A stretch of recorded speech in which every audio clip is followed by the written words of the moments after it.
வணக்கம். நம்ம அறிவான குழந்தைகளுக்கு ஒரு அழகான கதை. ஒரு காலத்தில் ஒரு சோம்பேறி மனிதன் இருந்தானாம். அவனோட யோசனை எப்போதுமே எப்படி வேலைக்கு போகாமல் சுலபமாக வயிற்று ரொப்பலாங்கிற யோசனையிலே இருப்பானாம்.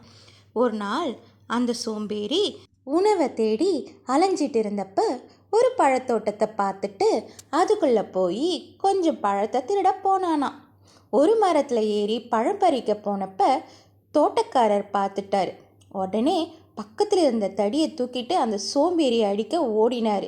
இதை பார்த்த சோம்பேறி மரத்தில் இருந்து குதிச்சு தோட்டத்தை விட்டு வெளியே ஓடி வந்து பக்கத்தில் இருந்த காட்டுக்குள்ளே போய் மறைஞ்சிக்கிட்டான்.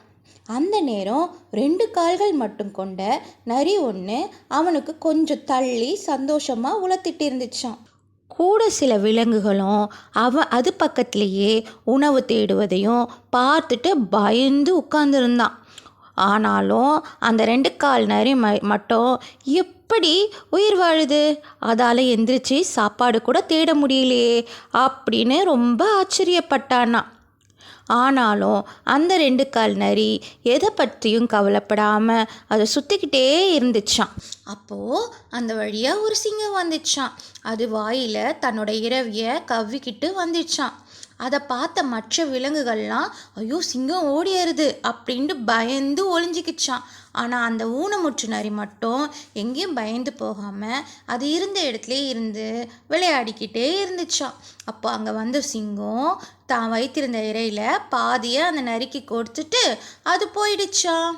அதை கவனித்த சோம்பேறி நாமும் அந்த நரியை போல எதுவும் செய்யாமல் இருந்தால் நமக்கும் யாரையாவது அனுப்பி உணவு வழங்க கடவுள் திட்டம் வச்சிருப்பாரு அப்படின்னு யோசிச்சானா.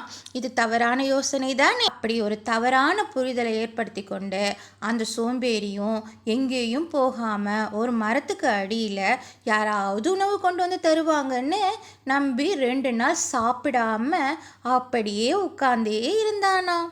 எதுவுமே சாப்பிடாம அந்த மரத்துக்கடியிலேயே உட்கார்ந்துருந்ததுனால அவனால் பசியே தாங்க முடியல. அவனால் எழுந்து கூட போகிற அளவுக்கு உடம்புல தெம்பில்லை. இருந்தாலும் பசி தாங்காமல் அந்த காட்டை விட்டு உணவை தேடி வெளியே சென்றானா.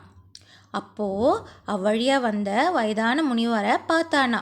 அவரை பார்த்த சோம்பேறி நடந்ததெல்லாம் கூறி, ஐயா, அந்த ஊனமுற்ற நரிக்கு உணவளிக்க சிங்கத்தை அனுப்பிய கடவுள் எனக்கு உணவளிக்க ஏன் திட்டமிடலை என்று வருத்தத்துடன் கேட்டானா. அதை கேட்ட முனிவர் சிரித்து கொண்டு சொன்னாராம், தம்பி, கடவுளின் திட்டத்தை நீ தவறாக புரிஞ்சுக்கிட்ட. கடவுளின் திட்டமானது உன்னை நரியாக்குவது அல்ல, சிங்கமாக்குவது. எனவே உனக்கு எந்த வித ஊனமும் இல்லாமல் திடகாத்திரமான உடலை கொடுத்துள்ளாரு. எனவே நீ சிங்கம் போல உதவி செய். கடவுள் உனக்கான திட்டத்தை இன்னும் மேன்மைப்படுத்துவார்னு சொன்னாராம். இதை கேட்ட சோம்பேறி தனது தவறை உணர்ந்து உழைக்க ஆரம்பிச்சான். கதை முடிந்தது. மேலும் சில கதைகளுக்கு காலங்கள் பொறுக்க வேண்டும். சப்ஸ்கிரைப் பண்ணுங்க இந்த சேனலை. தேங்க்யூ.